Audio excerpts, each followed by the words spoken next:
Sir आज की इस वीडियो में जिन दो फंड्स के बारे में हम बात करने वाले हैं यकीनन वो स्मॉल कैप कैटेगरी के फंड नहीं हैं, लेकिन मैं इस बात की यकीन आपको दिलाता हूं और इस बात को आपको मानना पड़ेगा कि इस फंड के अंदर निवेश करके कई सारे ऐसे इन्वेस्टर्स हैं जिन्होंने स्मॉल कैप को भुला दिया है। रीज़न क्या है सर? रीज़न ये है कि कोई भी बंदा ये चाहता है, हम भी ये चाहते हैं, आप भी ये चाहते हैं, और यही स्मार्ट इन्वेस्टमेंट करने का स्मार्ट तरीका भी है कि भाई आप ये देखिए कि आपके रिस्क एपिटाइट के हिसाब से कहीं पर भी रिस्क कम होना चाहिए, वहाँ पर रिटर्न्स आपको ज़्यादा से ज़्यादा बनने चाहिए। हम इन्हीं चीज़ों को देखकर तो इन्वेस्टमेंट करते हैं ना। ये ऐसा ही फंड है। देखिए मुझे मालूम है कि कैटेगरी में आपको बताऊंगा कि भाई किस कैटेगरी का फंड है, कौन सा फंड है, तो थोड़ा सा आपका दिल छोटा होगा, लेकिन इस बात पर यकीन रखिए अगर आपने 50% वीडियो को देख लिया तो मैं ठोक कर इस बात की गारंटी देता हूँ सर कि आपका दिल खुश हो जाएगा। रीज़न क्या है? मेरी बातों की वजह से खुश होगा या नहीं होगा वो मैं नहीं जानता, लेकिन हाँ फंड का परफॉर्म देकर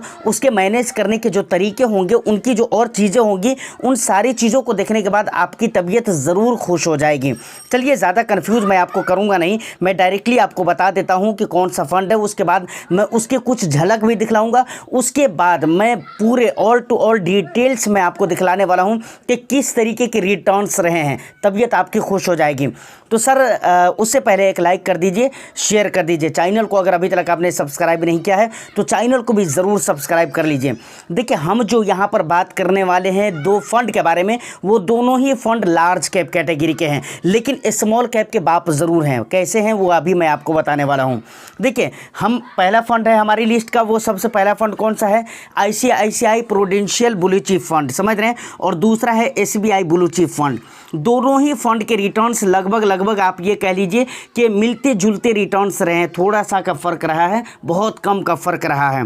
देखिए मैं आपको बताना चाहूँगा कि अगर आज से 10 साल पहले, आज से 10 साल पहले अगर 2 लाख रुपये आप बैंक अकाउंट में डाल दिए होते, सेविंग्स अकाउंट में, तो आज वो 3,93,000 रुपये हो चुके होते। अगर उसको आपने गोल्ड में निवेश किया होता तो 4,85,000 रुपया हो चुका होता। और अगर कैटेगरी के सेम फंड्स में, अगर सेम कैटेगरी के अगर दूसरे फंड्स में आपने निवेश किया होता तो वहाँ पर आपके पैसे 7,64,000 रुपये हो गए होते। लेकिन अगर गलती से, भूले भटके से अगर आपने इन दोनों फंड में से किसी भी फंड के अंदर निवेश कर दिया होता तो वो पैसे आपके 2 लाख रुपये आपके कितने हो गए होते पता है? 8,93,000 रुपये हो गए होते। समझ रहे हैं? तो यहाँ तक ये चीज़ें आपको समझ में आ चुकी हैं, मुझे पता है, लेकिन सर ये सिर्फ एक झलक है। अब ज़रा आइए मेन पिक्चर की तरफ हम चलते हैं, मेन मुद्दे की तरफ चलते हैं। ज़रा फंड के डिटेल्स को हम देख लेते हैं, फिर देखते हैं कि वहाँ पर क्या क्या मतलब नुकसान और क्या क्या फ़ायदे हमारे को हो सकते हैं। तो इसके लिए हमें जाना पड़ेगा मोबाइल फ़ोन के स्क्रीन पर, और दोनों फंड के बीच में हम कंपैरिजन भी देखेंगे, दोनों फंड के डिटेल्स को भी देखेंगे और भी बहुत सारी चीज़ें। चलिए तो फाइनली हम आ चुके हैं अपने मोबाइल फ़ोन के स्क्रीन पे। ये तो आपको पता ही है कि हम SBI ब्लू चिप फंड और ICICI प्रूडेंशियल के बारे में बात कर रहे हैं, जो कि ब्लू चिप फंड है। दोनों ही लार्ज कैप कैटेगरी के फंड है, इक्विटी है। यहाँ पर आप देख सकते हैं फंड एज की अगर मैं बात करूँ तो 11 साल 8 महीने हो चुके हैं SBI के, और 11 साल 8 महीने हो चुके हैं ICICI के। मतलब फ़ंड एज सेम है। फ़ंड साइज़ की अगर बात किया जाए तो SBI का जो फ़ंड साइज़ हो चुका है 51,633 करोड़ का हो चुका है। वहीं पर ICICI ब्लू चिप फंड का अगर देखें तो 64,223 करोड़ का फंड साइज हो चुका है। अब भाई मज़े की बात आती है सर, यहाँ पर आपको रिटर्न्स देखकर दिल खुश हो जाएगा, समझ रहे हैं ना। अब देखिए ये पास्ट का रिटर्न्स है, हम पास्ट रिटर्न्स की बात कर रहे हैं, बट ये फ्यूचर की गारंटी नहीं होती। लेकिन सर एक बात तो मैं बराबर बोलता हूँ कि ये फ्यूचर की गारंटी नहीं, इसका ये मतलब नहीं कि देखना ही नहीं चाहिए फंड परफॉर्म में। फिर आप क्या देखेंगे मुझे बताइए, क्या देखना चाहिए फिर? फंड परफॉर्म में हम क्यों देखते हैं? फंड का परफॉर्म जो हम देखते हैं क्यों देखते हैं, और उसमें क्या देखा जाता है? यही तो देखा जाता है ना, और यही सारी चीज़ें तो देखी जाती है जो हम देख रहे हैं आज।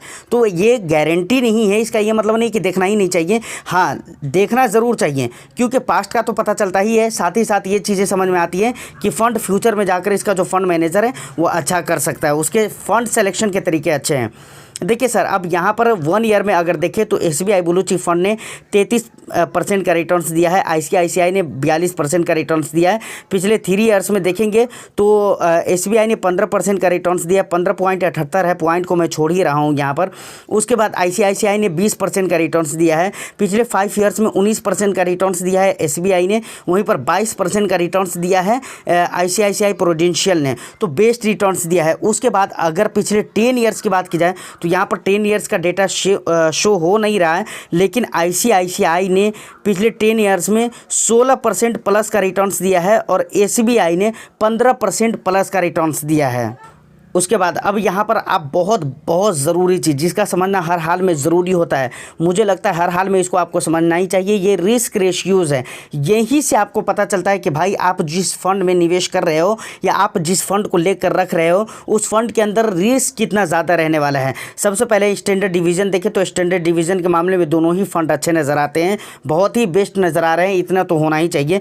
लेकिन फिर भी अगर इन दोनों में अगर अच्छा देखें कि कौन सा है तो यहाँ पर ज़्यादा अच्छा ICICI का लग रहा है, क्योंकि स्टैंडर्ड डिवीज़न बहुत ज़्यादा नहीं होना चाहिए, कम होना चाहिए। तो 11.51 है, 11.32 है, तो बहुत ज़्यादा नहीं है, ठीक ही ठाक है। उसके बाद शार्प रेशियो ज़्यादा होना चाहिए तो 0.89 है। उसके बाद यहाँ पर देखें तो 1.26 है, तो यहाँ पर भी ICICI का फंड ज़्यादा बेहतर नज़र आ रहा है। बीटा के मामले में देखें तो यहाँ पर SBI का फंड ज़्यादा अच्छा नज़र आ रहा है, क्योंकि ये कम होना चाहिए। उसके बाद अल्फ़ा अगर देखें तो 0.36 है, और यहाँ पर अगर देखें ICICI में तो 4.68 है। समझ रहे हैं ना, अल्फ़ा ये दिखलाता है कि कोई भी फंड अपने बेंचमार्क इंडेक्स से कितना ज़्यादा ऊपर उठकर रिटर्न्स देता है। समझ रहे हैं ना।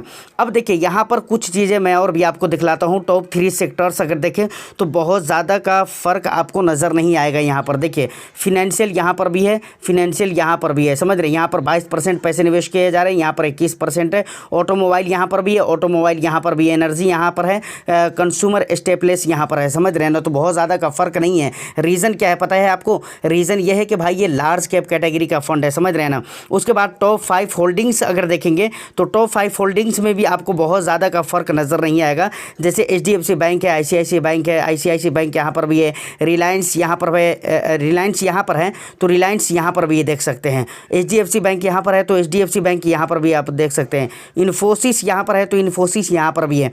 तो मतलब आप ये कह लीजिए कि भाई टॉप 10 जो टॉप 10 होल्डिंग या टॉप 5 होल्डिंग्स वगैरह हैं तो उसमें बहुत ज़्यादा का फ़र्क नहीं है, क्योंकि मतलब लार्ज कैप कैटेगरी के फंड है ना, तो यहाँ पर तो बहुत ज़्यादा का फ़र्क नहीं रहेगा, क्योंकि लिमिटेड स्टॉक्स होते हैं। समझ रहे हैं ना। उसके बाद यहाँ पर आ जाता है PE रेशियो। देखिए PE रेशियो से ही पता चलता है कि कोई भी फंड कितना ज़्यादा महंगा है, कितना ज़्यादा सस्ता है, यानी हमारे को 1 रुपया कमाने के लिए कितने रुपये निवेश करने की ज़रूरत पड़ेगी। समझ रहे हैं ना।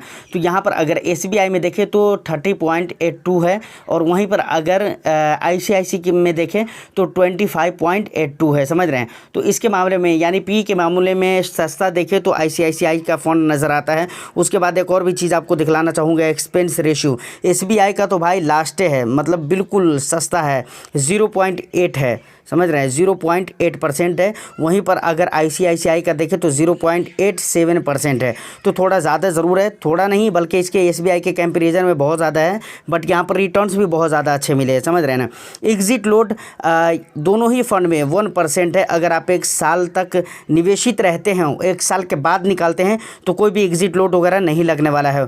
उसके बाद बेंचमार्क इंडेक्स आप देख सकते हैं, SBI का है BSE 100 TRI।